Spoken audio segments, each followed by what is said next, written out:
కనబడుతుంది.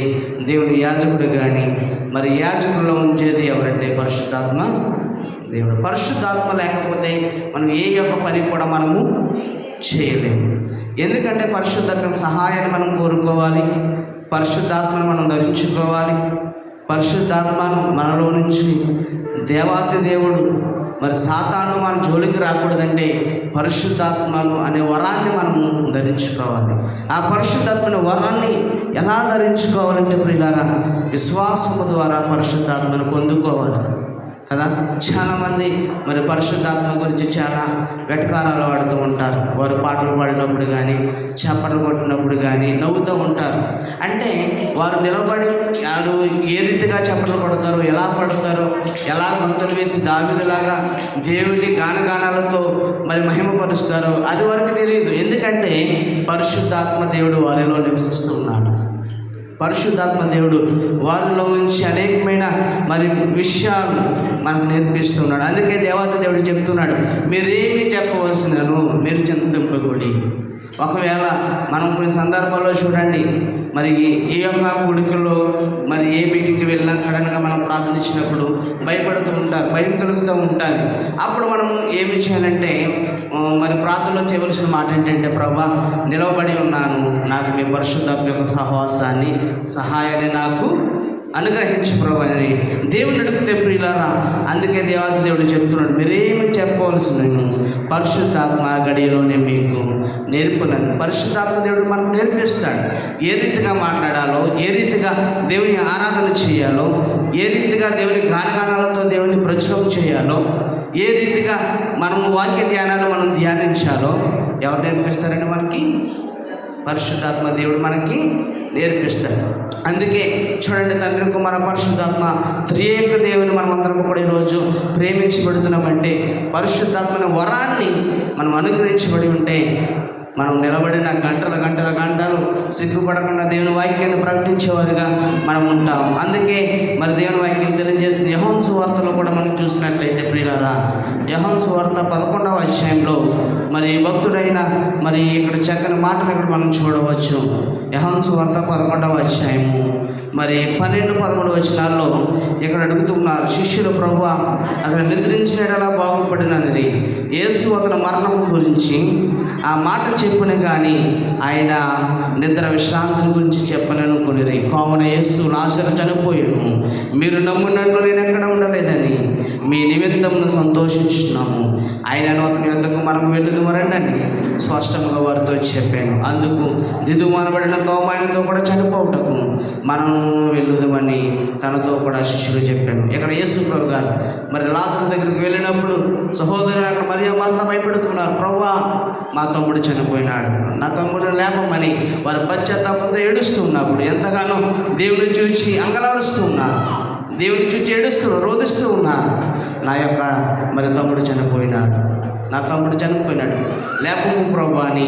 యేసయ్యకు అసాధ్యమనేది ఏది కూడా లేదు కాబట్టి, సమస్తము కూడా సాధ్యము కాబట్టి యేసు ప్రభు ప్రార్థించినప్పుడు, యేసు ప్రభు చేతి ద్వారా అనేకమైన స్వస్థతలు కలిగినప్పుడు, యేసు ప్రభు మరి మాట ద్వారా అనేకమైన చక్కని కార్యాలు జరిగినప్పుడు ఆయన శిష్యులు కూడా చాలామంది ఆశ్చర్యపడ్డారంట. ఏంటి యేసు ప్రభు నోటిలో ఏమున్నది?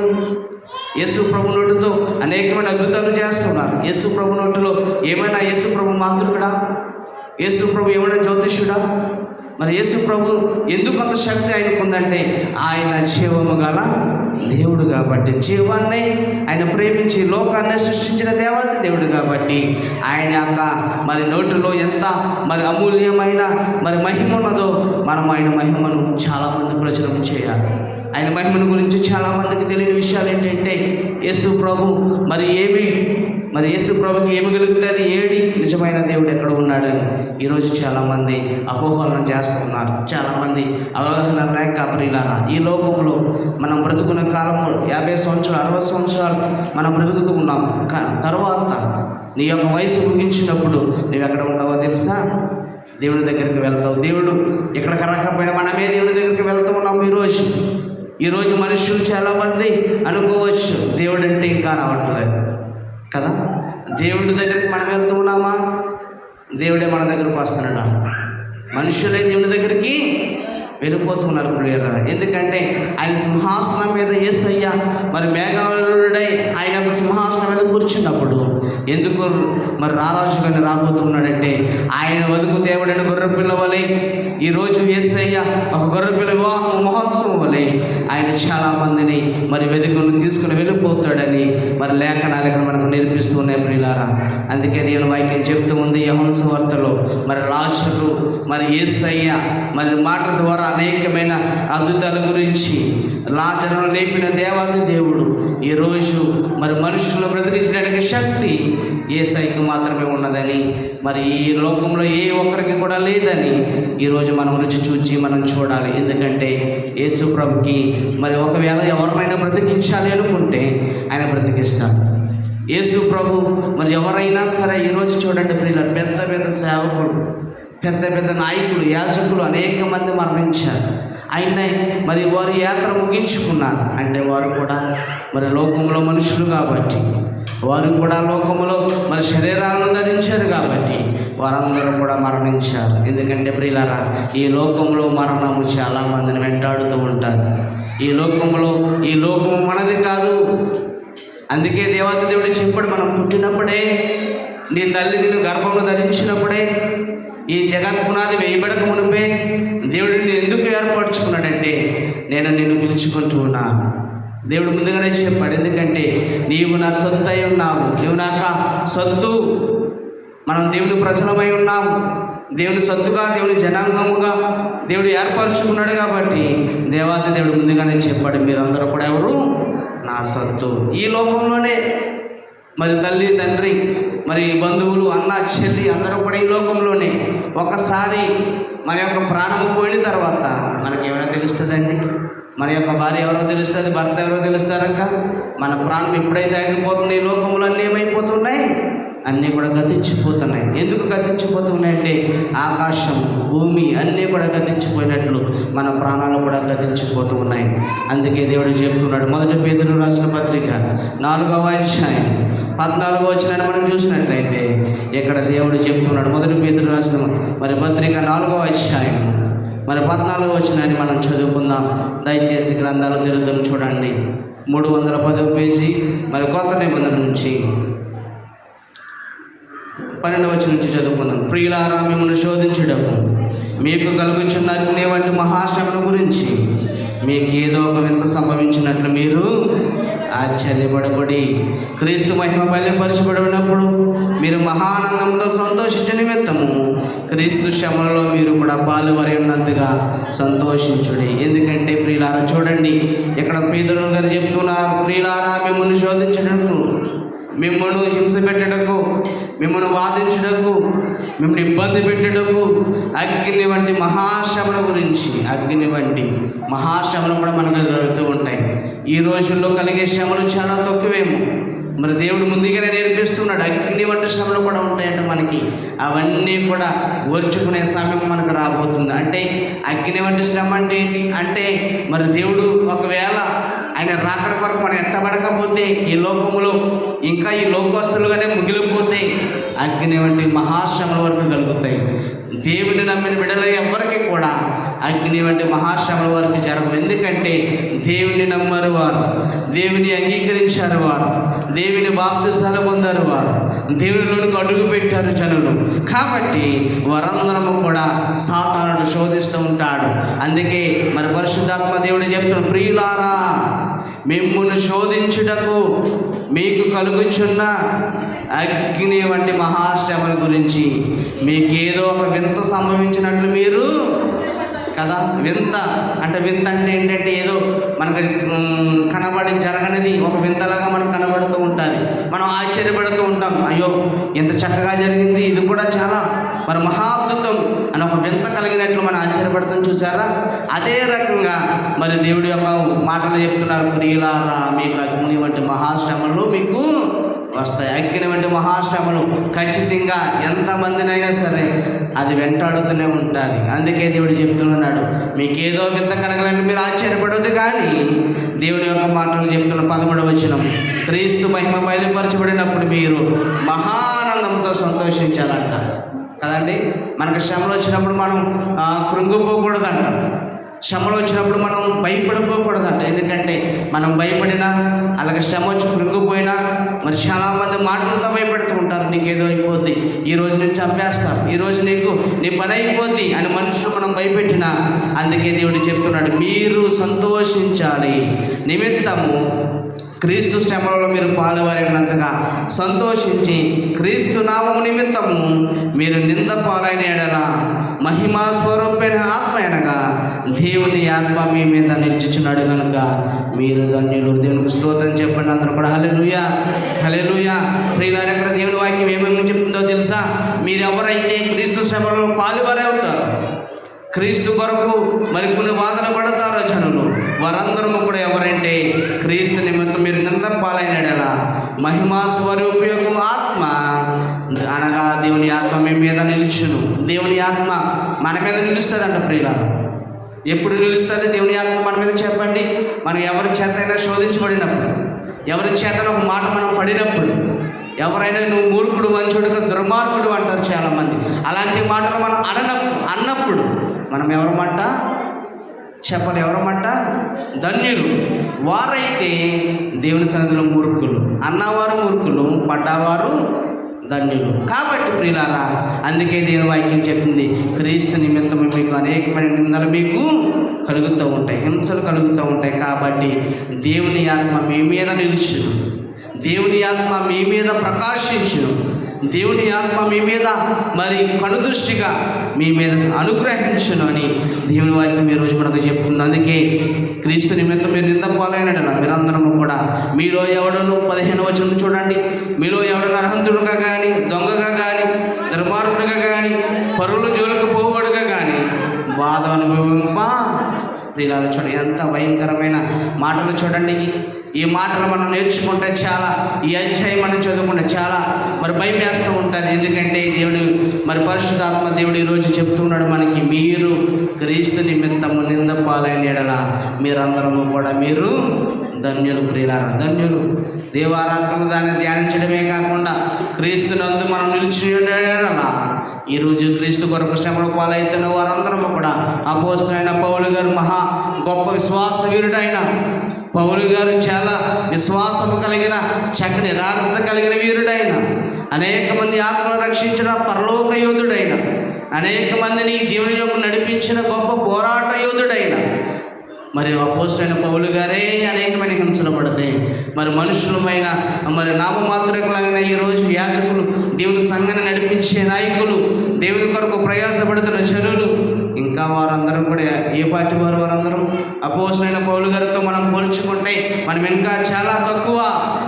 అందుకే దేవుని వాక్యం చెప్తుంది, మీలో ఎవడను నరహంతుడుగా కానీ, ఎవరము కూడా నరహంతుకగా మనం ఉండకూడదు, దొంగగా కానీ, దుర్మార్గుగా కానీ, పరుల జోలికి పోవాడుగా కానీ బాధ అనుభవింప తగదు. పరుల జోలికి కూడా మనం వెళ్ళకూడదు, పరుల జోలికి కూడా మనం వారిని కూడా బాధ పెట్టకూడదు. అంతమాను దేవుడు మనకు నోరిచ్చాడంటే దేవుడిని స్తుతించడానికి కానీ, పరులను కూడా మనం మరి అనేకమైన మాటలు అనడానికి కాదు.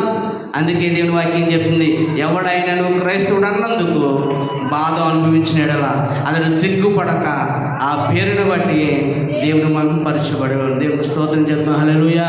ప్రియులారా, అక్కడ చూడండి, ఎవడైనాను క్రైస్తవుడను అందుకు, ఎవడైనాను క్రైస్తవుడు, నేను క్రైస్తవుని అని చాలామంది మరి కొన్ని సందర్భాల్లో నేను దేవుని నమ్ముకోలేదని చాలామంది మనం అబద్ధపడుతూ ఉంటాం.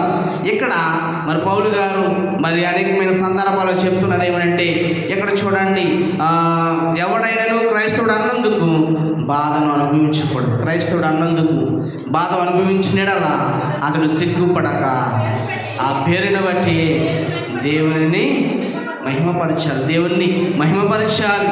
ఎందుకంటే నేను క్రైస్తవుడు మరి క్రైస్తవుడు అయినందుకు నేను బాధపడకూడదు. ఎందుకంటే ఈరోజు నేను ఒక గర్వంగా మరి ఫీల్ అవుతున్నాను, ఏంటంటే నిజమైన దేవుని నేను నమ్మను కాబట్టి నేను ఎందుకు బాధపడాలి? నేను క్రైస్తవుడు అయినందుకు నేను ఎందుకు సిగ్గుపడాలి? నేను క్రైస్తవుడు అయినందుకు నేనెందుకు మరి నేను ఈ లోకంలోనికి బైబిల్ ఎందుకు నేను పట్టుకోకూడదు? దేవుని ఆరాధిస్తాను, ఎందుకంటే నా దేవాతి దేవుడు నాకు చక్కని అవకాశం ఇచ్చాడు అన్న విశ్వాసం మనకి కలిగి నిరీక్షణ కలిగి ఉండాలి. అందుకే చెప్తున్నాడు, నువ్వు క్రైస్తవుడు అయినందుకు బాధ అనుభవించడం సిగ్గుపడక ఆ పేరుని బట్టి ఎవరైతే సిగ్గుపడరో దేవుని గ్రంథాన్ని చేత పట్టుకుని, దేవుని గ్రంథాన్ని ఎక్కడికి వెళ్ళినా ఈ గ్రంథాన్ని పట్టుకుని వెళితే, అయ్యో ఎవరైనా సరే బైబిల్ పట్టుకుని వెళ్తున్నారు వాడు క్రైస్తవుడు అని చాలామంది మరి నామోషిగా ఫీల్ అవుతారు. ఇక్కడ దేవుడి యొక్క వాక్యం చెప్తుంది, ఎవరైతే సిగ్గుపడారో వారు ఎలా ఉంటారంటే ఆ పేరును బట్టి దేవుణ్ణి మహిమపరచుకోలేను. అందుకే దేవుడి వాక్యం చెప్తుంది, తీర్పు దేవుని ఇంట యొద్ద ఆరంభమగు కాలం వచ్చి ఉన్నది. తీర్పు అంట ఆరంభమగు కాలం వస్తూ ఉందంట. తీర్పు దినం రాబోతూ ఉందంట. మన మాటలను బట్టి, అనేకమైన చేష్టలను బట్టి అందరికీ కూడా తీర్పు రాబోతూ ఉందంట. అందరము కూడా తీర్పులోనికి వెళ్ళవలసిన సమయం వస్తుందంట. అది మన యొద్దనే ఆరంభమైతే దేవుని స్వార్థకు అవిధులైన వారి గతి ఏమవును? ఎంత చక్కని మాటలండి ప్రియులారా. ఒకవేళ ఇక్కడ చూడండి, తీర్పు దేవుని ఇంటి యొద్దకు ఆరంభమవుతుందని మనం నేర్చుకున్నాం. అయితే అది మన యొద్దనే ఆరంభమైతే, అదే మన దగ్గర నుంచి దేవుని యొక్క రాజ్యంలో మనం ఉన్నప్పుడు, మనం అనేకమైన సమాజంగా కూడుకునే దేవుని దగ్గర ఉన్నప్పుడు, ఒకవేళ తీర్పు ఈరోజు మనం కూర్చున్నాం, సపోజ్ మరి సన్నీ అని దేవుడిని పిలిస్తే నా యొక్క నుంచి ఆరంభమైతే, అక్కడ చూడండి ఆరంభమైతే దేవుని సువార్తకు అవిధులైన వారికి అది ఏమైపోద్ది? మరియు నీతిమంతుడు రక్షించబడుట దుర్లాభం అయితే భక్తిహీనుడు పాపిను ఎక్కడ నిలుతురు కదా? దేవుని రాజ్యంలో నీతిమంతులు ఒక చోట ఉంటే, ఈ పాపాత్ములు, పాపం చేసిన వారు, దేవుని అతిక్రమించిన వారు, దేవుని నమ్మని వారు, దేవుని దూషించిన వారు, వీరందరి గతి ఏమైపోతుంది? ఎక్కడ వారు ఉంటారు? ఎక్కడ నిలుచుంటారు?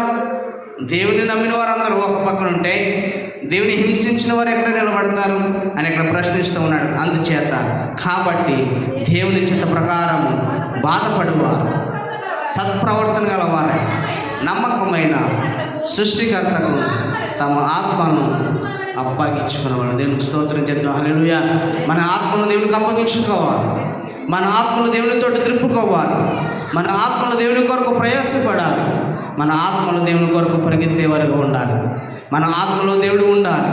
మన ఆత్మలో దేవుని యొక్క నివసించేవారుగా, మన ఆత్మలో అనేకమైన అంశాలుగా దేవుని కొరకు పనికొచ్చే పాత్రలుగా మన ఆత్మ సిద్ధపడాలి.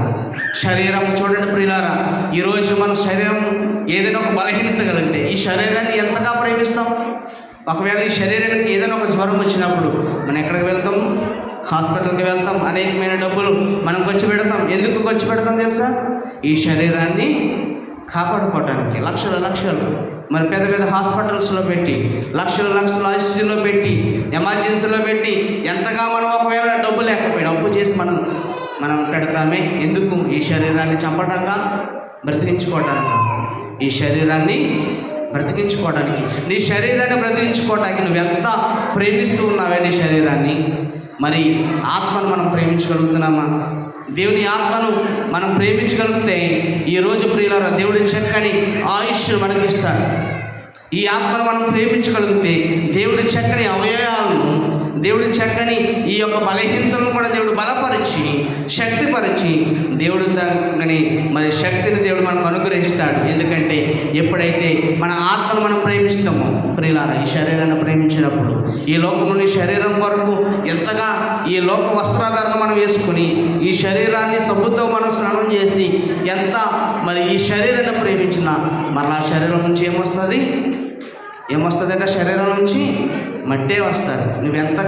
నువ్వు ఎన్ని గంటలు, ఎన్ని పూటలు స్నానం చేయి, ఈ శరీరం మట్టితో చేయబడింది కాబట్టి మనం అంతము కూడా ఎవరము మట్టి నుంచి వచ్చిన వరమే. ఈ శరీరాన్ని ప్రేమించకూడదు ప్రియులారా ఎవరు కూడా. ఎందుకంటే ఎంత ధనవంతులైనా, ఎంత ఈ లోకంలో సుఖవంతులైనా కూడా ఎక్కడికి వెళ్ళవలసిందంటే చివరికి మట్టిలోనికి వెళ్ళవలసిందే. ఎవరు కూడా మరి సిమెంటల్ పాలరాతులు ఎవరు కూడా, వజ్రాలలో ఎవరు కూడా నివసించారు. చివరికి మన జన్మభూమి ఎక్కడికి వెళ్తుందో తెలుసా? చివరికి మరలా మట్టిలోనికి మన యొక్క శరీరాన్ని, మన దేహాన్ని, ఈ యొక్క మట్టిలో నుంచి మనం వచ్చాం, మరలా మనం ఎక్కడికి వెళ్ళిపోతాం? చివరికి మట్టిలోనికి మనం వెళ్ళిపోతాం. అందుకంటే ప్రియులారా, ఈ బ్రతికిన కాలం కొన్ని సంవత్సరాలు అయినా దేవుని కొరకు మారి, అయ్యో మరి ధనవంతుడు లాజరు గురించి మనం చూసినట్లయితే ఈ లోకంలో మరి సుఖాన్ని అనుభవించిన మరి ధనవంతుడు ఎందుకు దేవుని రాజ్యానికి వెళ్ళలేకపోయాడంటే, దేవుడిచ్చే రాజ్యాన్ని అతనికి మరి పెంపొందలేకపోయాడు, మరి సంపాదించలేకపోయాడు దేవుని రాజ్యాన్ని. ఎందుకంటే ఆ ధనవంతుడు ఈ లోకంలో ఎంత తిందామా, ఏమి సుఖించాలా, నాకున్న వస్త్రధారణ బట్టి, నాకున్న మరి ఆహారాన్ని బట్టి, నాకు కలిగిన ఆస్తిని బట్టి ఎవరు కూడా నా ఎంత ధనవంతుడు లేడని ధనవంతుడు గర్వించుకుని, నాలాంటి మరి మంచి మరి విలాసవంతమైన బ్రతుకు ఎవరికి కూడా లేదని ధనవంతుడు గర్వించుకున్నాడే. చివరికి ధనవంతుడు ఏమైపోయాడు ప్రియులారా? దేవుడి దగ్గరికి వెళ్ళాడా? దేవుడి దగ్గరికి ఎందుకు వెళ్ళలేకపోయాడు? ఈ లోకమును ప్రేమించాడు కాబట్టి ధనవంతుడు, ఈ లోకాన్ని వెంబడించాడు కాబట్టి. అదే దరిద్రుడైన లాజరు కురుపులతో నిండిన వాడై, నా దేవుని నేను ప్రేమించాను ప్రభువా, నా శరీరం అంతా కూడా భయంకరమైన మరి కురుపులతో నిండుకొని భయంకరమైన కుష్టి గలవాడినై నా శరీరం అంతా కూడా నిండిపోయింది. అయినప్పటికీ కూడా నాకు తింటాకి ఈ లోకంలో ఏదీ లేదు.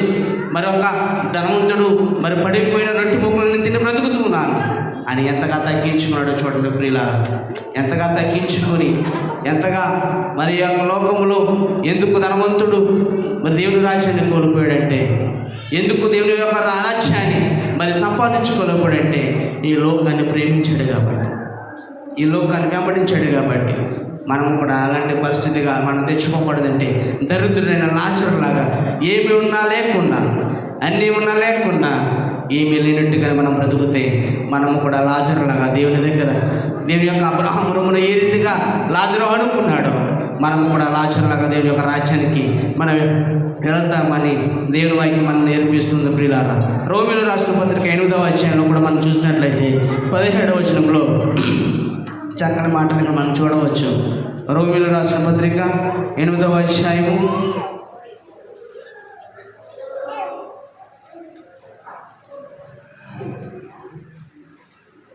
8వ అధ్యాయము 17వ వచనాన్ని ఒకసారి మనం చూద్దాం. చూడండి, మనం పిల్లలమైతే వారసులము, అనగా దేవుని వారసులము, క్రీస్తుతో కూడా మహిమ పొందుటకు ఆయనతో శ్రమపడిన ఎడల క్రీస్తుతోడి వారసులము. ప్రియులారా, ఇక్కడ చూడండి, అపోస్తలుడైన పౌలు గారు ఇక్కడ మనకి ఏమని ఒక మాట మనం చెప్తున్నారంటే, మనము కూడా మరి పిల్లలమైతే వారసులము, మనము పిల్లలమైతే వారసులము, అనగా దేవుని వారసులు మనమందరం కూడా. ఎందుకంటే దేవుని వారసులు అంటే ఎలా ఉంటారంటే, దేవునికి అందరం కూడా వారసులమే. అందుకే మరి క్రీస్తు మహిమ పొందుటకు ఆయనతో శ్రమపడితే మనము కూడా దేవుని యొక్క వారసులమే కదా.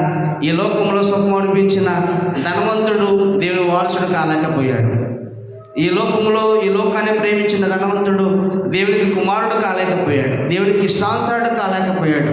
లాజరే దేవుని చేత పిలువబడ్డాడు, లాజరే దేవుని చేత ప్రేమించబడ్డాడు, లాజరే దేవుని కొరకు మరి ప్రయాసపడ్డాడు. కాబట్టి లాజరే మరి దేవుని చివరికి మరి లాజర్కి ఎక్కడ దిక్కు దొరికింది అంటే దేవుని దగ్గరే దిక్కు దొరికింది.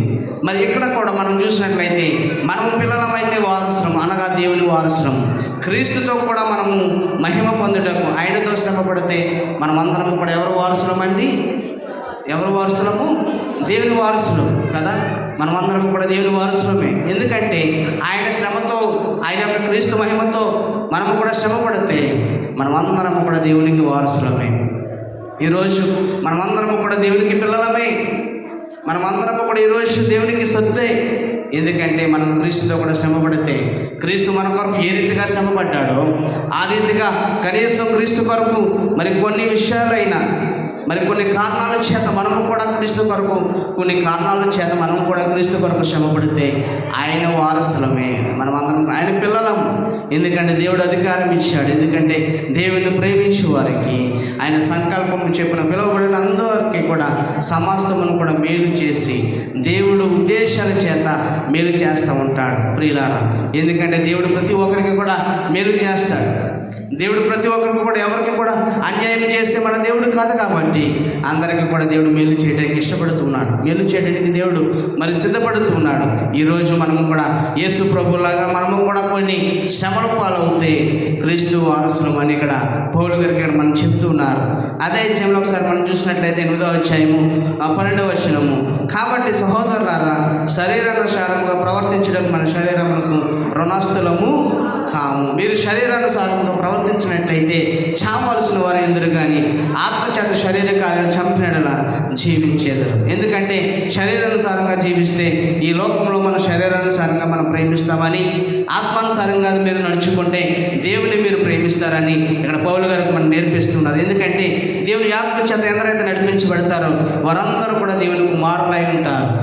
ఎవరైతే దేవుని ఆత్మ చేత ప్రేమించబడతారో, దేవుని చేత ఆత్మ చేత ఎందరైతే నడిపించబడతారో, దేవుని ఆత్మ కలిగి ఎందరైతే ప్రార్థన చేస్తారో వారందరూ కూడా ఎవరమండి?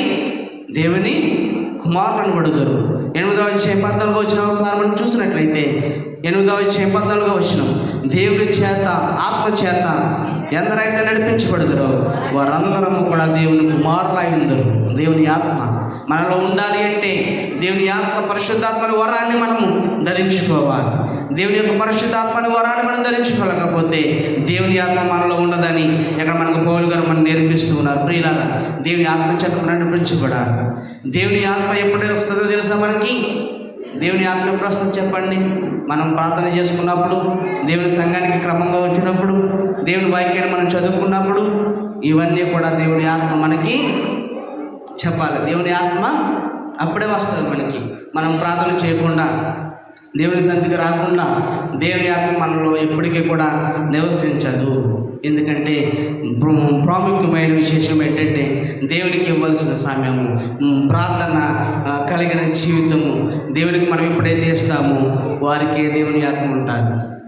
దేవుని ఆత్మ చేత ఎందరైతే నడిపించబడతారో, దేవుని ఆత్మ లేకుండా ఇంతసేపు కూడా వాక్యాన్ని మనం ప్రకటించలేము. దేవుని ఆత్మ లేకుండా మనం ఏది కూడా, ఏ పని కూడా మనం చేయలేము. ప్రియులారా, దేవుని వాక్యం చాలా పరిపూర్ణమైనది. దేవుని వాక్యం చాలా బలమైనది. దేవుని వాక్యం చాలా అనేక మందిని జీవితాలు మార్చగలిగేది. దేవుని వాక్యం అనేక మందిని పాపపు స్థితుల నుంచి ఈరోజు దేవుడు పవిత్రులుగా చేస్తూ ఉన్నాడంటే దేవుని వాక్యము చేతనే. ఎందుకంటే ఈరోజు అనేక మంది మారుతూ ఉన్నారంటే దేవుని వాక్యము చేతనే శుద్ధపరచబడుతున్నారు. ఈరోజు దేవుని వాక్యము చేతనే ఈరోజు అనేక మంది మారుతూ ఉన్నారంటే దానికి కారణం ఏంటంటే దేవుని ఆత్మ చేత, దేవుని వాక్యము చేత ఈరోజు ప్రజలందరూ కూడా శుద్ధపరచుకున్నారు. మరి అందుకే దేవుని వాక్యం చెప్తుంది, వారందరూ కూడా దేవుని కుమారులై ఉంటారు. ఏలయనగా మరలా భయపడుటకు మీరు దాసపు ఆత్మను పొందలేదు కానీ దత్తపుత్ర ఆత్మను పొందుతారు. ఆ ఆత్మ కలిగిన వారిని మనం అబ్బా తండ్రిని మొర్రపెట్టుచున్నాం.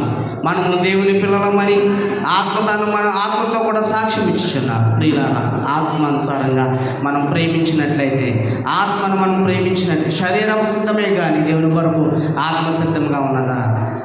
మన శరీరం సిద్ధమే కానీ అన్ని విషయాలు. ఆకలి అని మరి ఆకలి చూడండి, మనలో ఆకలి వేస్తూ ఉంటుంది. ఆకలికి కూడా మనం సిద్ధపడుతూ ఉంటాం తినడానికి. ఆత్మ సిద్ధమా? దేవుని కొరకు ఆత్మ సిద్ధంగా ఉండాలి. ఆత్మ సిద్ధపడితే మనము కూడా సిద్ధపడినట్లే.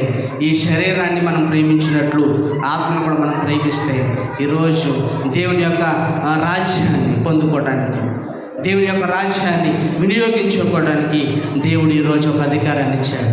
ఆ అధికారాన్ని మనమందరం కూడా పొందుకోవాలి అంటే మనం చేయవలసింది ఏంటో తెలుసా? విశ్వాసం మనం ధరించుకోవాలి. వినట్టు వాళ్ళకి విశ్వాసం కలుగుతుంది. వినకుండా మాత్రం ఎవరికి కూడా విశ్వాసము కలుగుతుందండి ఎవరికైనా? ప్రియులారా, ప్రతి ఆదివారం కూడా మరి చక్కని సందేశాలు 2 మరి వర్తమానాల ద్వారా ఇంచుమించు గంట సమయం దేవుని ఇక్కడ వాక్యం అందించబడుతుంది. కనీసం ఎవరైనా సరే ఈ వాక్యాన్ని గైకొని ఈ వారం అంతా ఎవరైనా మరి అది గుర్తించుకుంటున్నారు. మరి మాకు ఎంత నోరు లాగినా మరి ఉపవాసం ఉండి మరి ఎంతసేపు వాక్యం చెప్తున్నాం కానీ ఎవరు కూడా సరిగ్గా ఇంట్రెస్ట్ లేకుండా ఉంటారు చాలామంది. అంటే దేవుని వాక్యం మరి మేము ఎందుకు చెప్తున్నామంటే దేవుని వాక్యం వినాలి. దేవుని వాక్యం చేత అనేక మంది దేవుని వాక్యం నడిపించబడాలని చెప్తూ ఉంటాం. కానీ దేవుని వాక్యం చెప్తే మాకేదో జీతాలు రావండి. ఈరోజు మా సేవకులందరూ కూడా గంటల వాక్యాలు చెప్తూ ఉంటారు. వారికి ఎటువంటి మరి జీతాలు వారికి రావు. ఎందుకంటే ప్రయాసపడి అనేక మంది సేవకుడు ఒక చోట నిలబడ్డాడంటే కనీసం గంట సమయం అయినా సరే దేవుని వాక్యాన్ని విత్తుతాడు. ఎందుకంటే దేవుని కొరకు ప్రయాసపడాలని. అందుకే దేవుని యొక్క మాటల గురించి ఎవరైనా సరే ఒక్కరైనా మారుతారని దేవుని వాక్యాన్ని చెప్తూ ఉంటారు. మనం ఏదో వచ్చాం, పడుకున్నాం, వెళ్ళిపోయాం అనేది కాదు, కానీ దేవుని వాక్యాన్ని విన్నామా లేదు. ఇంత సమయాన్ని దేవుని మనం ప్రకటించాం. దేవుడు లెక్క అడుగుతూ ఉంటాడు, నువ్వు దేవుని మందిరానికి వెళ్ళావు, ఏమి నేర్చుకున్నావు ఈరోజు, ఏ మాటలు నేర్చుకున్నావు ఈరోజు దేవుని మందిరంలో. దేవుని మందిరానికి వెళ్ళావంటే ఏమి నేర్చుకున్నావు అనే లెక్క దేవునికి చెప్పేవారమే ఉండాలి, దేవునికి చెప్పాలి. ఆ లెక్క చెప్పేవారిలో మనము కూడా ఉంటే, అవును ప్రభా ఈరోజు నేను వెళ్ళాను, నా దేవుని మహిమపరిచాను, నా దేవుని అంగీకరించాను, చక్కని మరి మాటలు విన్నాను, మరి పాటలు పాడాను, నా లెక్క నువ్వు చెప్పగలిగితే నువ్వు దేవుని సన్నిధిలో ధన్యుడివే. ప్రియులారా, దేవుని సన్నిధికి వచ్చామంటే ఏదో ఒక మరి నిర్లక్ష్యం మనకు ఉండకూడదు. దేవుని సన్నిధికి వచ్చామంటే ఏదో ఒక మనకి చక్కని మేలు జరగాలి. ఆ మేలు జరగాలంటే నువ్వేం చేయాలో తెలుసా? దేవుని మందిరంలో ప్రసంగ భక్తుడు అందుకే చెప్తాడు, నీవు మందిరానికి పోయినప్పుడు ఎలా ఉండాలి ప్రవర్తన? జాగ్రత్తగా కదా. అంటే ప్రవర్తన అంటే మనం ఏదో తప్పు చేస్తామని కాదు ప్రియులారా. దేవుని వాక్యం వినకపోయినా అది కూడా ప్రవర్తనే. దేవుని వాక్యం వినకుండా మనం నిద్రపోతూ ఉంటాం చాలామంది, కానీ దేవుని వాక్యం వినాలి. ఇంచుమించు మరలా వారం రోజుల వరకు మనకి దేవుని సన్నిధి ఉండాలి. దేవుని సంఘం సమాజం అపోస్తలుడైన పేతురు గారు ఒక చోట ప్రసంగించినప్పుడు అనేక మంది 3,000 మందిగా జనులు అందరూ కూడా బాప్తిసాలు పొందారు. ఎందుకు పొందారు అంతమంది జనులు? ఎందుకు పొందారు అంతమంది మరి బాప్తిసాలంటే? వారందరూ కూడా దేవుణ్ణి అంగీకరించారు, మారు మనసు పొందారు. అపోస్తలుడైన పేతురు గారు పరిశుద్ధాత్మతో నిండుకుని మరి పేతురు గారు ప్రసంగించినప్పుడు అనేక మంది బాప్తిసాలు పొంది వారందరూ కూడా మనసులో మార్చుకుని దేవుని వైపు తిరుపుకున్నారంటే దేవుని వాక్యం వినుట చేత అక్కడ ఏమైందండి? మారారు, మార్పు వచ్చింది. ఇక్కడ కూడా దేవుని వాక్యాన్ని ప్రకటించినప్పుడు మనం కూడా తెలుసుకోవాలి, మా కొరకే కదా దేవుడు మాట్లాడుతూ ఉన్నాడు. చక్కని మాటలు మనం నేర్చుకుంటూ ఉన్నాం. కనీసం దేవునికి ఒక 3 గంటల సమయంలో కూడా దేవుడు మనం ఆరాధన చేయకపోతే దేవునికి మనం లెక్క చెప్పుకుంటాం. అందుకే చివరిగా దేవుని వాక్యం తెలియజేస్తుంది, నన్ను ప్రేమించే వారిని, జాగ్రత్తగా నన్ను వెతుకువారిని నేను వారిని నా పూర్ణ మనసుతో నేను ప్రేమిస్తాను. దేవుడు చెప్తున్నాడు, ఎవరైతే దేవుని పూర్ణాత్మతో పూర్ణ మనసుతో ప్రేమిస్తారో దేవుడు వారిని ఖచ్చితంగా ఆశీర్వదిస్తాడంట. ప్రియులారా, దేవుని మనం ఎలా వెతకాలి? పూర్ణాత్మతోనూ పూర్ణ మనసుతోనూ ఆయన మనం ప్రేమించాలి. అంటే పూర్ణ ఆత్మతో పూర్ణ మనసుతో అంటే మనం దేవునిలోనే నిలీనమైపోయి దేవుణ్ణే ప్రేమించాలి. అది పూర్ణ ఆత్మ అంటే. అందుకే దేవుడి యొక్క వాక్యం చెప్పి మీరందరూ కూడా దేవుని కుమారులు కాబట్టి, మీరందరూ కూడా దేవుని యొక్క విశ్వాసులు కాబట్టి క్రీస్తుతో కూడా మీరు మహిమ పొందుటకు ఆయనతో శ్రమపడిన ఎడల మీరందరూ కూడా మరి క్రీస్తు వారసులమని. అందుకే ప్రియులారా, ఈరోజు లేఖనాలు మనకు తెలియజేస్తూ ఉన్నాయి. ఎందరైతే దేవుని ఆత్మ చేత నడిపించబడతారో వారందరూ కూడా ఎవరంటండి? వారందరూ కూడా ఎవరంట? దేవుని ఆత్మ చేత ఎంతమంది నడిపించబడుతున్నారు? దేవుని ఆత్మ చేత ఎందరైతే నడిపించబడతారో వారందరూ ఎవరు కుమారులు? ఎవరు కూడా చెప్పట్లేదు ప్రియులారా, దేవుని కుమారు కదా. మా నోరు లాగి ఎంతగా నొప్పొచ్చేలాగా మేము చెప్తాం, కానీ ప్రియులారా వినకపోతే అది మీకే శిక్ష. మరి దేవుడు ఈరోజు మన వాక్యాన్ని దేవుడు ప్రేమించి మన యొక్క ఈ గ్రంథాలను దేవుడు ఆశీర్వదించి ఈరోజు లేఖనంలో ఉన్న ప్రతి ఒక్క వచనాలను కూడా మనలో ఫలింపజేసి మనలో నాటింపజేసి దేవుడు మనందరినీ కూడా దీవించి ఆశీర్వదించును గాక. ఒక పల్లవి కూడా మేము కార్యక్రమాన్ని ముగించుకుందాం. సాగర్ ఎక్కడ ఉన్నా సరే ఒకసారి పైకి రావాలి. ఆకర్షించే ప్రియుడా, అందమైన దైవమా, పరిపూర్ణమైన వాడా. ఆకర్షించే ప్రియుడా, అందమైన దైవమా, పరిపూర్ణమైన వాడా. అందరూ పాడదాం. ఆకర్షించే ప్రియుడా, అందమైన దైవమా, పరిపూర్ణమైన వాడా. ఆకర్షించే ప్రియుడా,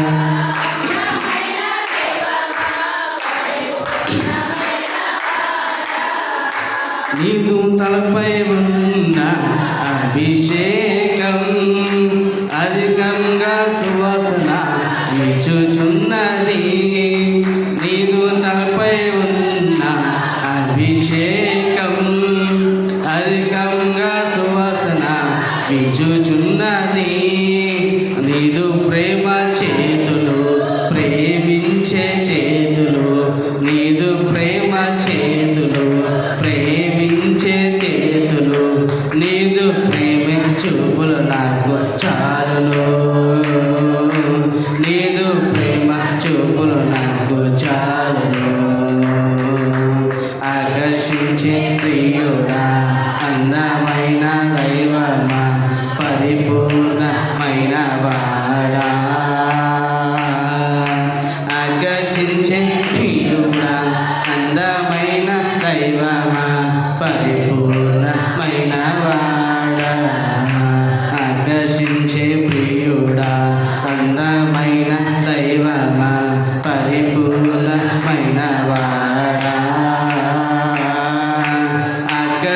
ఆకర్షించే ప్రియుడు అందమైన దైవమా పరిపూర్ణమైన వాడా.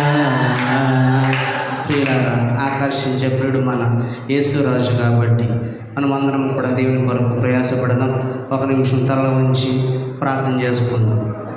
పరిశుద్ధుడా, మీకు వందనాలు. మనం ప్రేమించిన మా పరలోకపు తండ్రి, మీ కొరకు నైనా ప్రయాసపడేవారుగా క్రీస్తుతో కూడా శ్రమల పాలైతే క్రీస్తు నిమిత్తమునైనా మీరు హింస పాలైనా మీరందరూ కూడా ధన్యులని ఈరోజు మాకు నేర్పించారు. ఈ అంశాల ద్వారా ప్రభా నన్ను చక్కదిద్దుకుని ప్రభా ఈ వారం అంతా వాటి చేపలు జీవించడానికి సహాయం చేయండి. ఈ ఎండవేళలో ప్రభా మా బిడ్డలకు ఎటువంటి కీడులు అపాయాలు కలగకుండా ప్రతి బిడ్డలప్పుడు మీరు ఆశీర్వదించమని 10th క్లాస్ బిడ్డలకు చక్కని విజయాలు మీరు అనుగ్రహించారు. వారికి ఇచ్చిన విశ్వాసాన్ని బట్టి మీకు వందనాలు, స్తోత్రాలు చెల్లించుకుంటున్నాయన.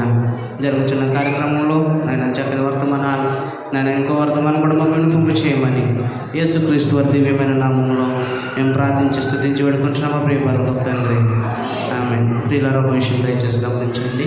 మరి మన మార్చి నెలలో మరి చక్కని రీతిగా ఆన్లైన్ ప్రేయర్ జరిగింది. అందరం కూడా మరి ఇంట్రెస్ట్గా వచ్చి దేవుని మహిమపరిచారు. మరి బిడ్డలందరూ కూడా వచ్చారు. మరి రంజని పిన్ని కూడా పాసారంటే వారు కూడా మరి ప్రతి కూడికి వస్తారు. ఆదివారం నైట్ కూడా వారు వచ్చి దేవుని ప్రేమిస్తున్నారు. అందుకే చక్కని విజయాలు దేవుడు వారికి ఇచ్చాడు. మరి నిన్నటి దినం జరగాలి. దయచేసి ఈరోజు జరగవలసిన 7 గంటల నుంచి మరి 9 గంటల ఆరాధన అది ఆపి మరి 10 గంటల నుంచి ఈరోజు ఆన్లైన్ ప్రేయర్ మనం పెట్టుకోవాలని నేను ఆశతో మనం చేస్తున్నాను. దయచేసి బిడ్డలందరూ కూడా గమనించాలి. మరి 10 గంటలకి అందరూ కూడా మరి భోజనాలు చేసి మరి బిడ్డలతో కుటుంబ సమేతంగా వస్తే దేవుడు ఇంకా మీ కుటుంబాలకు ఆశీర్వాదాన్ని కలుగజేస్తాడని దేవుని యొక్క నా ఆశ. దేవుడు మనందరినీ కూడా దీవించునుగాక.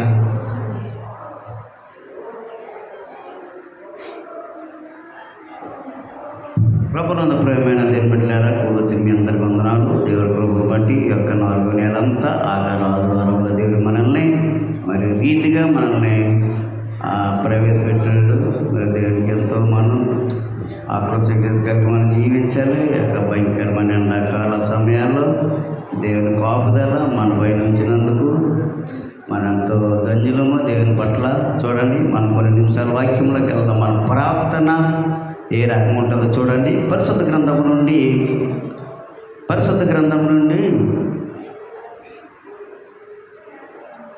యోబు గ్రంథము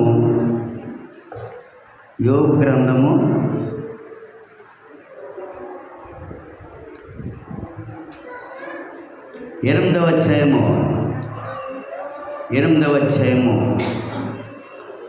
6వ వచనం మనం చదువుకుందాం. నీవు పవిత్రుడవై యథార్థవంతుడవైన ఎడల నిశ్చయముగా ఆయన నీ యందు శ్రద్ధ నిలిపి నీ నీతికి తగినట్లుగా నీ నివాస స్థలమును వర్ధిల్ల చేయును. అప్పుడు నీ స్థితి మొదట కొద్దిగా నుండినను తుదకు నీవు మహా అభివృద్ధి. చాలండి, దేవునికి స్తోత్రం. మనల దేవుడు ఎంతగా మన నీతికి తగినట్లుగా మన నివాస స్థలాలు వర్ధిల్ల చేస్తున్నాడో మన దేవుని పట్ల అంతా వెనకాడుతూ ఉన్నాం మనం కదండి. ఇదివరకైతే మనకు తాటికలు ఉన్నప్పుడు జొన్నన్నాలు చూడమ్మల్లో తాటికలు తిన్నప్పుడు దేవుని స్తుతించేవేమో. ఇప్పుడు మనకు అన్నీ కలిగినప్పుడు దేవుని మర్చిపోయాము. దేవునికి స్తోత్రం. దేవుడు మనకు అన్నీ ఇచ్చాడు. ఇప్పుడు గృహాలు ఇచ్చాడు, బిడ్డలు ఇచ్చాడు, అన్నీ ఇచ్చాడు, ఆస్తులు, ధనాలు. దేవుని మనం మర్చిపోయాం. దేవుని బిడ్డలు చాలా జాగ్రత్త. అందుకని అన్నాడు, వీడేమన్నాడు చూడండి, నీ నీతికి తగినట్లుగా నీవు పవిత్రుడవై యథార్థవంతుడైనడలా నిత్యం ఆయన నీ యొక్క శ్రద్ధ నిలిపి. మన దేవుడు మన యొక్క శ్రద్ధ నిలిపిన్నాడు. మన నీతికి తగినట్లుగా మన నివాస స్థలాన్ని దేవుడు వర్ధిల్ల చేశాడు. ప్రియ దేవుని బిడ్డల జాగ్రత్త. అప్పుడు మనకేమీ లేదు, అసలు ఎవరుందండి ఒకప్పుడు మనకి. అందుకని అంటున్నాడు ఇక్కడ, అప్పుడు నీ స్థితి మొదట కొద్దిగా ఉండేది మనకి. ఇప్పుడు దేవుడు మహాభివృద్ధి చేశాడు కాబట్టి దేవుని మనం వెంటనే మర్చిపోతూ ఉన్నాం. అభివృద్ధి అయ్యే దేవుని మనం విడిచిపెట్టేస్తున్నాం. దేవుడు మనల్ని ఆశీర్వదించకూడదు, దేవుడు మనం విడిచిపెట్టేస్తున్నాం. ప్రియ దేవుని బిడ్డలారా, చాలా జాగ్రత్త. మన ప్రవర్తన చాలా జాగ్రత్తగా ఉండాలి దేవుని పట్ల. అందుకని అన్నాడు చూడండి, యోబు గ్రంథము 27వ అధ్యాయము 6వ వచనం చూడండి. యోబు గ్రంథము 27 అధ్యాయం 6వ వచనం మనం చూసుకుంటే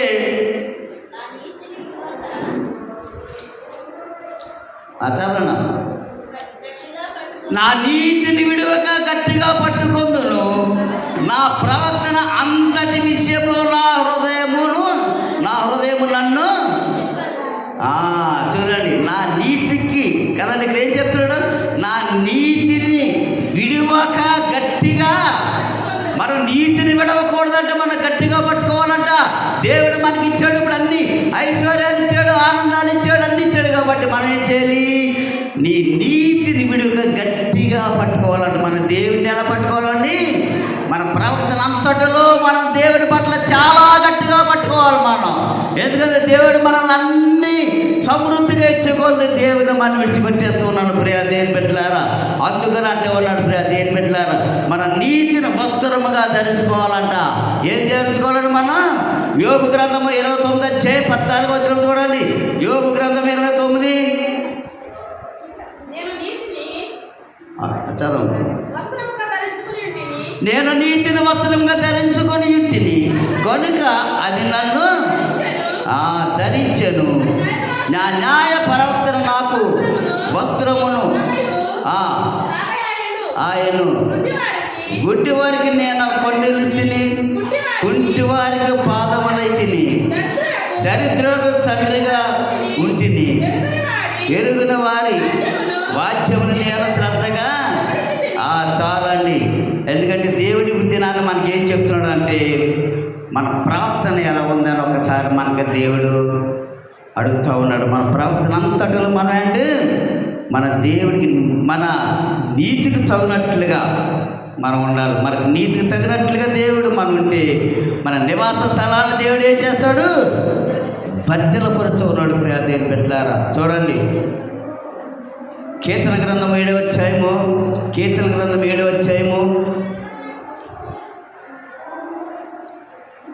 10వ వచనం మనం చదువుకుందాం.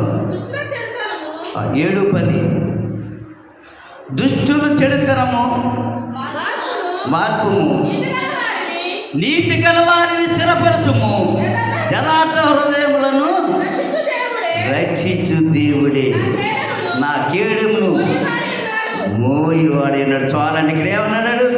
దుష్టుల చెడుతనము ఏంటండి? మానుకోవాలి. ఇంకా నీతి గలవారిని దేవుడు ఏం చేస్తాడంట? స్థిరపరుస్తాడంట. మనం ఎలాగైతే దేవుళ్ళ నీతిగా ఉంటామో దేవుడు మనల్ని, మన బిడ్డల్ని, మన కుటుంబాన్ని దేవుడు స్థిరపరుస్తూ ఉంటాడు. మన దుష్టత్వాన్ని విడిచిపెట్టాలి. మన జీవితంలో మన దుష్టత్వాన్ని ఎప్పుడైతే విడిచిపెడతామో దేవుడు మనల్ని నీతి మంతు గలవారని దేవుడు ఎక్కడ ఉన్నారు చూడండి. నీతి గలవారని స్థిరపరచును, యథార్థ హృదయములను రక్షించు దేవుడు. దేవుడికి స్తోత్రం. మన యథార్థ హృదయాలను దేవుడిని రక్షించే దేవుడు మనల్ని దేవుడు. అందుకని మన ప్రవర్తన ఎలాగొందో ఒకసారి ఆలోచించుకోండి. అందుకని నీ ప్రవర్తన అంతటిలో నువ్వు జాగ్రత్తగా ఉండాలంట. మనం చూడండి, కీర్తన గ్రంథం 18 అధ్యాయం 20 చూడండి. కీర్తన గ్రంథం 18:20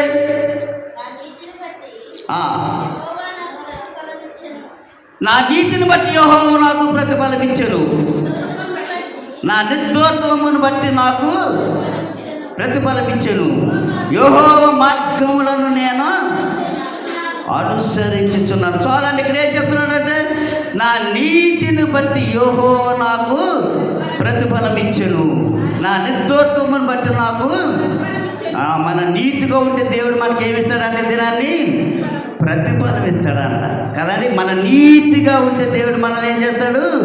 ఆయన ప్రతిఫలం ఇస్తా ఉన్నాడు దినాన్ని. నీతిని బట్టి దేవుడు మనకి ప్రతిఫలాన్ని ఇస్తూ ఉన్నాడు. ప్రియా దేవుని బిడ్డలారా చూడండి, కీర్తన గ్రంథం 103:6వ వచనం మనం చూసుకుంటే చూడండి. యెహోవా నీతి క్రియలను జరిగించుచు బాధింపబడి వారికి అందరికి న్యాయము తీర్చును. ఆయన మోసకి తన మార్గములను తెలియజేసెను, ఇశ్రాయేలు వంశస్థులకు తన క్రియలను కొనుపరచెను. యెహోవా దయాదాక్ష పూర్ణుడు, దీర్ఘశాంతుడు, కృపాసత్తు సమృద్ధి గలవాడు. ఆయన ఎల్లప్పుడూ వాద్యమాడేవాడు కాడు, ఆయన నిత్యము కోపించేవాడు కాడు. మన పాపమును బట్టి మనకు ప్రతీకారం చేయలేదు, మన దోషమును బట్టి మనకు ప్రతిఫలం ఇయ్యలేదు. భూమి కంటే ఆకాశం ఎంత ఉన్నతంగా ఉన్నదో ఆయన భయభక్తులు గలవారి యెడల ఆయన కృప అంత అధికముగా ఉన్నది. దేవునికి స్తోత్రం. చూసారండి, దేవుడు ఇక్కడ ఏం చెప్తా ఉన్నాడు చూడండి. భూమి కంటే ఆకాశం ఎంత ఉన్నతంగా ఉన్నదో దేవుని యందు భయభక్తులు గలవారి యెడల ఆయన కృప అంత అధికముగా కృప దేవుడు మన పట్ల చూపిస్తూ ఉన్నాడు కదండి. అందుకని మనం ఎలా ఉండాలన్నమాట, మన నీతికి తగినట్లుగా దేవుడు మన నీతికి తగినట్లుగా మన నివాస స్థలాన్ని దేవుడు వర్ధిల్ల చేశాడు. కాబట్టి ప్రియ దేవుని బిడ్డలారా, దేవుడు మనల్ని ఆశీర్వదించి మనల్ని దీవించి మనల్ని కాపాడాలంటే మనం ఏమి చేయాలి? దేవుని ఎలా ఉండాలి మనం?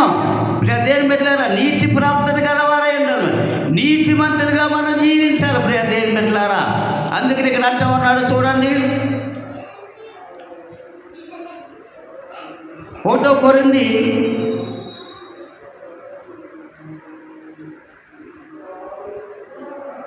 14వ అధ్యాయము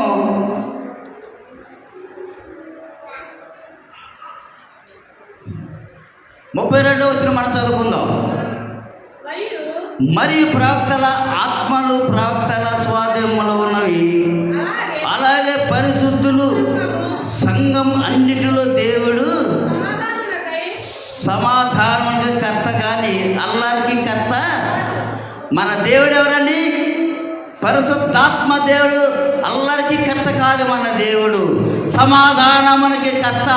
ఎందుకంటే పరలోకమందు భూమి మీద ఉన్న ప్రతి కుటుంబమునకు తండ్రి యేసుక్రీస్తు మన గృహములకు ఆహ్వానించుకున్నట్లయితే దేవుడు మనల్ని అంటూ ఉన్నాడు.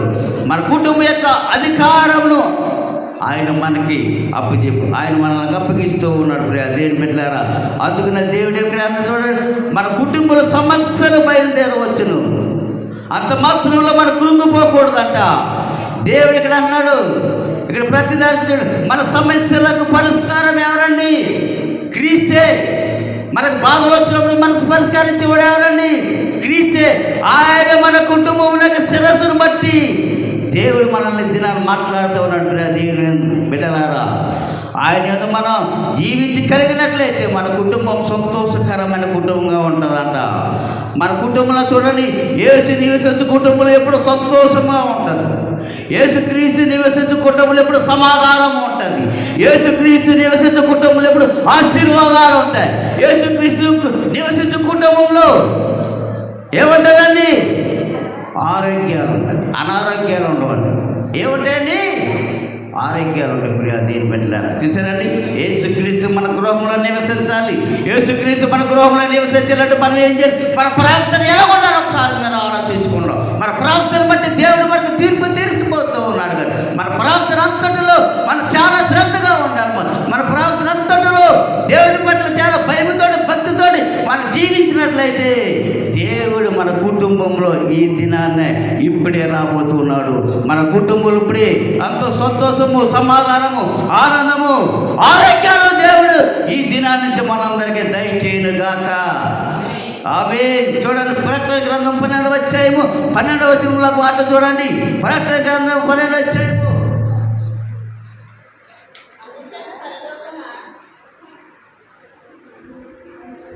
ప్రకటన 12 మనం చదువుకుందాం చూడండి. అందుచేత పరలోక నివాసులారా ఉత్సహించుడి, భూమి సముద్రం మీకు శ్రమ, అపవాది తనకు సమయము కొంచెమే అని తెలుసుకొని బహు క్రోధము గలవాడై మీ యొద్దకు దిగి వచ్చి ఉన్నాడని చాలండి. ఇక్కడ ఏంటంటే ప్రభువు రాకడ సమీపమని మనము గ్రహించలేకపోతున్నాం. ఇక్కడ అపవాది గ్రహించాడు, కొంచెమే సమయం, కొంచెమే ఉంది, వీళ్ళందరూ పాటు చేయడానికి నాకు సమయం కొంచెమే ఉందని అపవాదికి తెలిసింది. కానీ మనము కొంచెమే దేవుడి రాజ్యము కొరకు మనం ఆలోచించాలి కొంత సమయము. అందుకని ప్రభు అన్నాడు, ప్రభువు రాకడ సమీపము మనం గ్రహించలేకపోతున్నాం. అపవాది తనకు సమయం కొంచెమే తెలుసు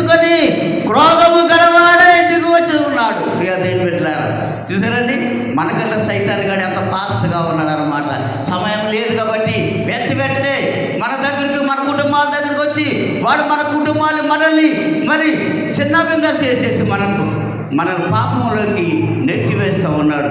అయితే ప్రభువు అక్కడ కొంచెం మనం గ్రహించలేకపోతున్నాం. ఇక్కడ సైతాను గ్రహించాడు, ఇక సమయం లేదు, వీళ్ళందరూ పాడు చేయాలంటే కొంచెం సమయం అని సైతాను గాడు తిరుగులాడుతూ ఉన్నాడు. దేవునికి స్తోత్రం. చాలా జాగ్రత్త ప్రియ దేవుని బిడ్డలారా.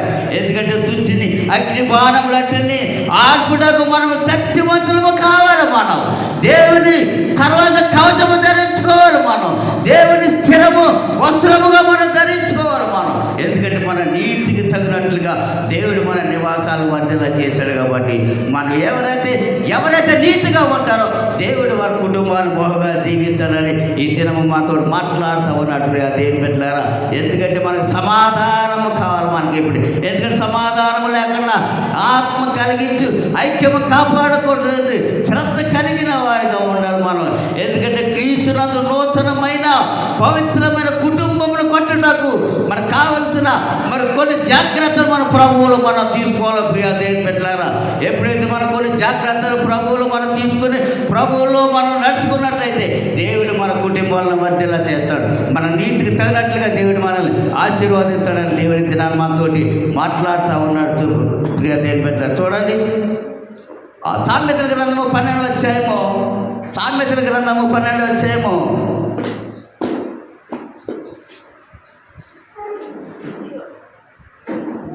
28వ వచనం చదువుకుందాం. 12:28 నీతి మార్గమునందు జీవము కలదు, దాని త్రోవలు మరణమే. దేవునికి స్తోత్రం. ఇక్కడ ఏంటంటే నీతి మార్గమందు జీవము కలదు, దాని త్రోవలు మరణమే లేదు. మనం నీతిగా నడుచుకోవట్లే, మనకేంటంటే ఇక్కడ జీవం అనే దేవుడు మనకు కలగజేస్తాడంట. మనం నీతిగా నడుచుకున్నట్లయితే జీవము కలదు, దాని త్రోవలు మరణమే లేదు. మనం నీతిగా జీవించినట్లయితే ప్రభువులు మనం చనిపోయినా మనకు మరణం అనేది లేదు. మనం చనిపోయినా కదండి ఏదో ఒక సమయాన్ని మళ్ళీ మనం నీతిమంతులుగా జీవించినట్లయితే, మనం ఒకసారి చనిపోయి లేచినట్లయితే ఇక మనకు మరణం అనేది మనకు మళ్ళా లేదండి కదండి. చాలామంది అనుకుంటారు, అయ్యో చనిపోయిన వాళ్ళందరూ లేస్తారా అనుకుంటారు. చనిపోయిన వాళ్ళందరూ కూడా మళ్ళీ ఏం చేస్తారు? అందరూ లేస్తారండి. మన ఈ ప్రపంచంలో ఎలాగైతే మనం తిరుగుతూ ఉన్నామో నీతి మార్గంలో నడిచే వారు కూడా దేవుని రాజ్యంలో అటు రీతిగానే తిరుగుతూ ఉంటారు. ఇక వాళ్ళకి మళ్ళీ రెండు మరణం అనేది వాళ్ళకి ఇంకా లేదనమాట. ఒకసారి తీర్పు జరిగినప్పుడు ఆ తీర్పులోనే శిక్ష పొందినప్పుడు మనకు దేవుని రాజ్యాన్ని మనకు సంభవించున్నప్పుడు మళ్ళీ మనకు మరణం అనేది మనకి ఇంకా లేదు. మరణం అనేది మనకు సంభవించదు ప్రియ దేవుని బిడ్డలారా. ఎందుకంటే మరి చూడండి, సామెతల గ్రంథము 14వ అధ్యాయము 34వ వచనం మనం చదువుకుందాం. 14:34 చూడండి.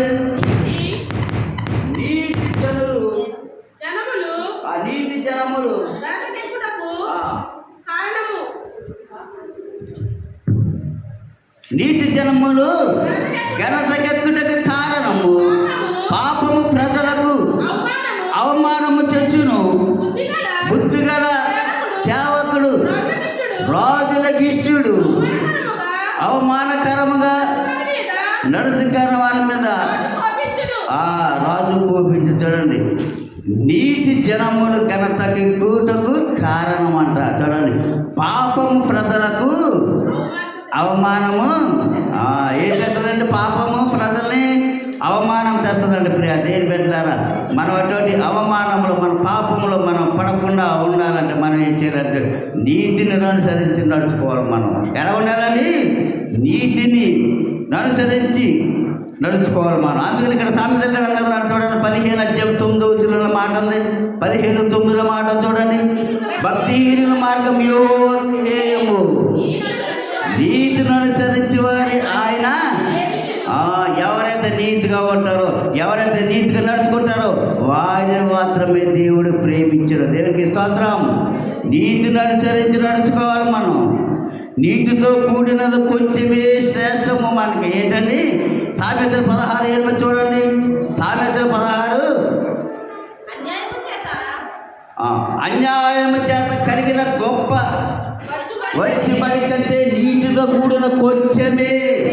దేవునికి స్తోత్రం. మనం అన్యాయంగా ఎంత సంపాదన చేసినా మనకి ఏమి ప్రయోజనం ఏమి లేదు. ఉందండి. అక్కడ ఏం చెప్తున్నాడు? నీటితో కూడిన కొంచెమే. అందుకే న్యాయం చేత కలిగిన గొప్ప వచ్చుబడి కంటే నీటితో కూడిన కొంచెమే శ్రేష్టము. నీటితో కూడిన కొంచెమే శ్రేష్టము. చాలా జాగ్రత్త. నీటితో కూడిన మనం కొంచెమని దేవుని దృష్టిలో చాలా శ్రేష్టం అంటారు. అదే పెట్టారు. ఆకలిగా చూడండి. కీర్తన గ్రంథం 4వ అధ్యాయం 1వ వచనం మనం చదువుకుందాం. కీర్తనలు 4.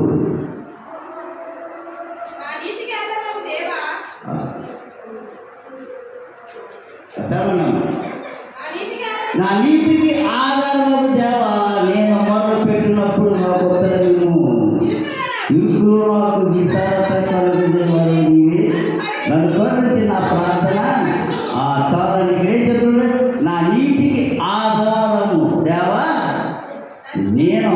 ఇక దావిది ఏమన్నాడు ఈ మాటకి?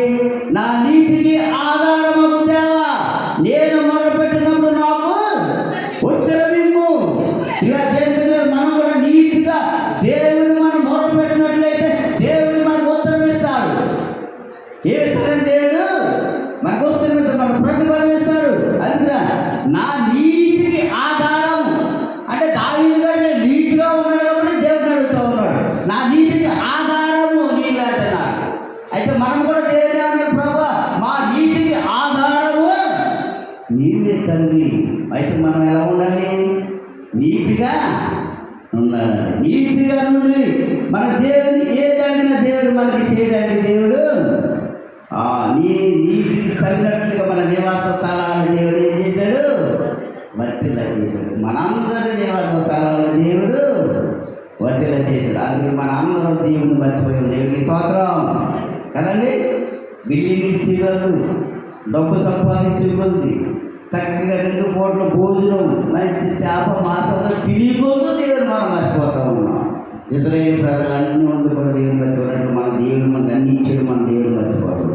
దేవుడు మనం మర్చిపోవద్దండి. మన పాత స్థితిగతులు ఇది దేవుడి ఈ రీతిగా దేవుడు మనం నడిపించాడు కాబట్టి మన దేవుడికి ఎలా ఉండాలని మన నీతిగా మన దేవుని ఎడల మనం నడుచుకున్నట్లయితే దేవుడి మన నివాస స్థలాన్ని దేవుడు ఆశీర్వదించునుగాక.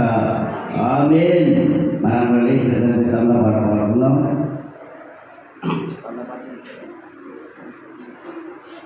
చల్లపాట పాడదాం. ఉందా?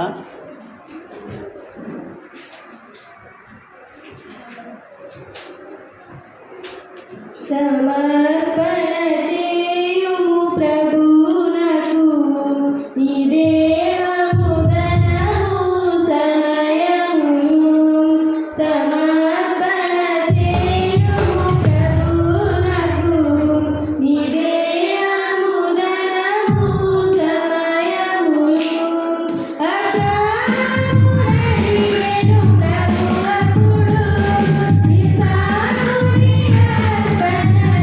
Bye.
ప్రభువును ప్రియమైన దేవుని బిడ్డలారా, దయచేసి ఒక 10 నిమిషాలు కూర్చోండి. ఇక్కడ ప్రార్థన అవసరతను చదువుతూ ఉన్నాను, అది విని ఆయన కోసం మీరు ప్రార్థించండి.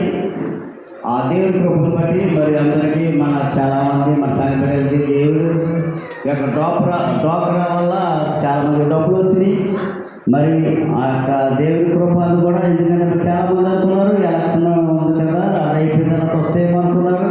కానీ ఎలక్షన్ ముందే మరి రావడం, మరి ఇంట్లో అవసరాలకి ఆ డబ్బులు 10,000 రూపాయలు కానుక తీసుకొచ్చారండి. అదేవిధంగా మరి మార్గపురం శ్రావణి గారు కూడా మరి మందిరానికి 1000 రూపాయల కానుక తీసుకొచ్చారు. మరి ఆ యొక్క బిడ్డలు బట్టి మనం ప్రార్థన చేస్తున్నాం కదా, చాలామంది తీసుకొచ్చారు. పేరు చదువుతున్నాను. ఆ కేటాడ మణి గారు మరి ఆమె లేబులు, ఆమె కష్టపడి ఆమె సంపాదించిన డబ్బులు మళ్ళీ నేను దినాల మందిరానికి 2 చేపలు మరి కొన్ని మందిరానికి ఇవ్వడం చాలా సంతోషకరం. ఎందుకంటే మనం దేవునికి మనం ఎంత పెడితే దేవుడు మళ్ళీ మన తిరిగంత పెడతాడు. దేవుడు మళ్ళీ తిరిగి మనకంతా దేవుడు కలగ చేస్తాడు కదండి. అదే మనం అనుకుంటాం, అయ్యో మనకు దేవుడికి ఇస్తే ఏమో వస్తాడు మనకి అనుకుంటాం కదండి. మన దేవుడికి ఇస్తే దేవుడు మళ్ళీ మనకి ఎంతైతే దేవుడికి మనం సామర్థ్యం. అలాగే మరి విధవరాలు 2 కానుకలు వేస్తే దేవుడిని కనపరిచాడు. 2 కానుకల్ని దేవుడు ఏం చేశాడు? కనపరిచాడు. అదే పిల్లల 1000 కోట్లు వేసిన వాళ్ళు కాదు, కానీ ఆ విధవరాలు కానుకలు చూసి దేవుడంతో మరి సొత్తు మన లేవులు మన దేవుడిని మనకు సమర్పించున్నాం. కాబట్టి దేవుడు మన కుటుంబాన్ని ఇంకా అనేక రకాలైన మన సమస్య నుండి కూడా దేవుడు మన కుటుంబాన్ని తీర్చగలరు. మరి 10th క్లాస్ పాస్ అయ్యారు. మరి బిడ్డలు తినాలి. మరి ఇద్దరు కూడా ఆ పలహారాలు తీసుకొచ్చారండి. చక్కగా సాక్ష్యాలు చెప్పారు. మరి చాలామంది మన ఆ దైవంగా పొద్దున్న 7 గంటలకు ఫోన్ చేసినాడు. నేను అప్పుడు టీతో దొరుకుతున్నాను ఆ సెంటర్లో. ఆ టీతో ఉంటే ఆ లోన ఆ టీ కొట్టు లోనికి వెళ్ళి అక్కడ ప్రార్థన చేసేస్తున్నాను. అందరికీ కూడా ఏ సమయం ఎక్కడుంటే అక్కడే నేను ప్రార్థన చేసేవాడు. అదే బిడ్డ చాలా సంతోషం. ఇద్దరు కూడా ఎట్ అ టైం మరి 10th క్లాస్ పాస్ అవ్వడం చాలా అదృష్టం. ఎందుకంటే ఇదివరకు 10th క్లాసు 35 మార్కులు ఉంటే చాలు అనుకున్నారు కదండి. ఇప్పుడు ఏంటంటే ఒక్కొక్క సర్టిఫికెట్ 70 మార్కులు సంపాదించుకుని పెట్టాలి. తెలుగుగా మరి దేవుడి జ్ఞానాన్ని ఇచ్చి మరి అన్నింటిలో కూడా మరి బిడ్డలు కాలేజీలో జాయిన్ చేయడం అన్నింటిలో కూడా దేవుడి సహాయం మరి కలగజేయాలంటే మన దేవుడి పట్ల మనం చాలా ఆయన నీతికి తగినట్లుగా మనం నడుచుకున్నట్లయితే దేవుడు మనల్ని కూడా బహుగా దీవించి ఆశీర్వదిస్తాడు. దేవుడు పెట్టారా. అలాగే చిన్ని పువ్వుని మరి చాలా బలహీనంగా ఉన్నాడు, ప్రార్థన చేయండి. అలాగే మరి శ్రీని గారు లత గారు కూడా దూరం చేసిన క్షేమంగా మరి గృహానికి వచ్చారు. మరి మన దినాన్ని పాల్పొందిన గృహంలోకి వెళ్ళారు. ఆమె ఒక కుమార్తె విన్ని కూడా ఆమె 10th క్లాస్ పాస్ అయింది. ఆ కుటుంబం కోసం కూడా మనం ప్రార్థన చేద్దాం. అలాగే సోషల్ సీన్ గారు కూడా ఇంకా దెబ్బతో చాలా బాధపడుతూ ఉన్నాడు. ఆ యొక్క తొందరలు మన దెబ్బ మానేలాగా మనందరం కూడా మనం ప్రార్థన చేద్దాం. అలాగే ఇంకా మాధవప్పుడు మేరీ గారు ఆ యొక్క డోకరా డబ్బులు మరి 2,000 రూపాయల కానుక మందిరాన్ని తీసుకొచ్చారండి. అలాగే మరి యొక్క సామ్యుల్ గారు చేసిన అప్పులు కూడా తీర్చడానికి మరి దేవుడు సహాయం చేశాడు. అలాగే మరి అప్పులు కూడా తీర్చడానికి మరి తల్లి గారు అనుకున్న రీతిగా ధనలక్ష్మి గారు కూడా మరి 500 రూపాయల కానుక మరి దేవుడికి మరి సమర్పించుకున్నారండి. అదేవిధంగా మన బొత్తు తేజ ఆ రంగం గారి యొక్క మనవడు మన హైదరాబాద్లో పనిచేసుకుంటూ ఉన్నాడు. మరి దినాన్ని పుట్టినరోజంట మరి ప్రార్థించమని కోరారు. ప్రార్థన అయిపోతారు. దేవుడు ప్రార్థనలు మరి బిడ్డ కోసం మన హైదరాబాద్లో మరి చక్కటి కంపెనీలు పనిచేసుకుంటూ ఉన్నాడు. మరి ఆ బిడ్డ కోసం కూడా ఏడు ప్రార్థించవలసిందిగా మనం చేసుకుంటూ ఉన్నాం. అలాగే ఇంకా ఆ సరళ దైవని గారు కొబ్బరికాయ డబ్బులు అలాగే రంజన్ కూడా 10th పాస్ అయినందుకు మరి మందిరాన్ని కోనకు తీసుకొచ్చారు. ఆ యొక్క కుటుంబాన్ని బిడ్డలు దేవుడు మరి దీక్షలు మనం ప్రార్థన చేద్దాం. అలాగే గడ్డాల కీర్తి గారు కూడా డోకరా డబ్బులు మరి కోనక 500 రూపాయలు కోనక వేసుకున్నారండి. అలాగే డొల్ల పద్మ గారు ఆమె యొక్క నేమిలో ఆమె యొక్క కష్టాలు చేయడం మరి దేవుడు కూడా 500 రూపాయలు మరి కోనకి సమర్పించుకున్నారు. మరి అందరి కోసం కూడా మనం ప్రార్థన చేద్దాం. అలాగే మరి పద్మ గారి కుమారుడు చిన్ని కోసం మనం అక్కడ ప్రార్థన చేస్తాం. మరి దేవుడి కృపను బట్టి మరి 2 దినాలు మరి విజయవాడ హాస్పిటల్కి వెళ్ళడం జరిగింది, రావడం జరిగింది క్షేమంగా. మరి బిడ్డగా ఎంతో చక్కటి ఆరోగ్యం దేవుడు మరి కలగజేసాడు. ఇంకా తప్పున మన ఆరోగ్య శక్తి మరి కావాలని మనం ప్రార్థన చేస్తూ ఉన్నాం. అలాగే ఆ గడ్డ దివ్య ఆ డోకరా డబ్బులో కూడా మరి 500 రూపాయలు కాన్ తీసుకున్నారండి. ఆ యొక్క మరి బాలు గారు మరి ఆటో దినాన్ని ఆటో కొనుక్కున్నాడు. ఆ ఆటో మరి మొట్టమొదటి కిరాయి మరి మందిరానికి 500 రూపాయలు కాన్ పంపించారు. అలాగే ఆ ఆటో మరి చక్కగా తిరిగి మరి ఎంతైతే డబ్బులు పెట్టి కొనుక్కున్నాడు. మళ్ళీ అంతగా మరి డబ్బులు సంపాదించాలి. మరి చక్కగా బండి కూడా ఎటువంటి పెళ్ళి కూడా తిరగాలి. అంటే మన ఇంట్లో మనం ఇచ్చినట్టు మన ప్రార్థన చేయడం, మన ప్రార్థన చేద్దాం. అలాగే మానప్పుడు ధనలక్ష్మి గారు కూడా డోకరా డబ్బులు 2,000 రూపాయలు దేవుడి మందిరానికి మరి ఈ సమర్పించుకున్నారంటే ఆ కుటుంబంలో మరి 4 పేర్లు మరి డోకరా డబ్బులు రావడం చాలా సంతోషకరం. 4 కూడా దేవుడి మందిరానికి మరి వాళ్ళ దశ భాగాలు తీసి మరి అంత దేవుళ్ళు మరి గడుపుతూ ఉన్నారు. దేవుడి కుటుంబాన్ని ఇంకా కొన్ని రుణ సమస్యలు ఉన్నాయి. ఆ సమస్యల కోసం కూడా మనం ప్రార్థన చేద్దాం. ఆ సమస్యలు కూడా దేవుడు తీర్చి మరి చక్కగా ఆ కుటుంబంలో ఆనందం సంతోషం కలగాలి అంటే మన ప్రార్థన చేద్దాం. ప్రియా దేవుని బిడ్డలారా. అలాగే మన సహోదరుడు ఆ సోపేని వీరస్వామి గారు కూడా మన మధ్యన ఉన్నారు. మళ్ళీ ఈరోజు మరి ప్రయాణము 5వ తారీఖున మరి క్షేమంగా మరి ఇక్కడికి వచ్చాడు. చక్కగా మందిరంలో అలాగే కుటుంబంలో అలాగే చక్కగా భార్య దగ్గర చక్కగా ఆనందము గడుపుకుని మళ్ళా తిరిగి 5వ తారీఖున ప్రయాణం మళ్ళీ వెళ్ళబోతూ ఉన్నారు. మళ్ళీ ఈరోజు వీరస్వామి యొక్క ప్రయాణం కాబట్టి వెళ్ళే బిడ్డల కోసము వచ్చే బిడ్డల కోసం మన సంఘం అంతా మరి ప్రార్థించవలసిందిగా మరి నేను కోరుకుంటూ ఉన్నాను. అలాగే మన ఆకుమతి రావు గారు కూడా మన దినాన్ని ప్రయాణం మరి వెళ్ళారు. ఆ కుటుంబం కోసం కూడా మరి ప్రార్థించవలసిందిగా నేను మనం చేసుకుంటూ ఉన్నాను. మీ అందరికీ దయచేసి ఆలోచన మర్చిపోయింది మన శరీరం. పరిశుద్ధుడా, ప్రేమల తండ్రి, కృపగల ఆయన మీకు వందనాలు స్తోత్రం ప్రభువా. గతించిన వారం అంతా కూడా కాపాడి నాయన మన కనుక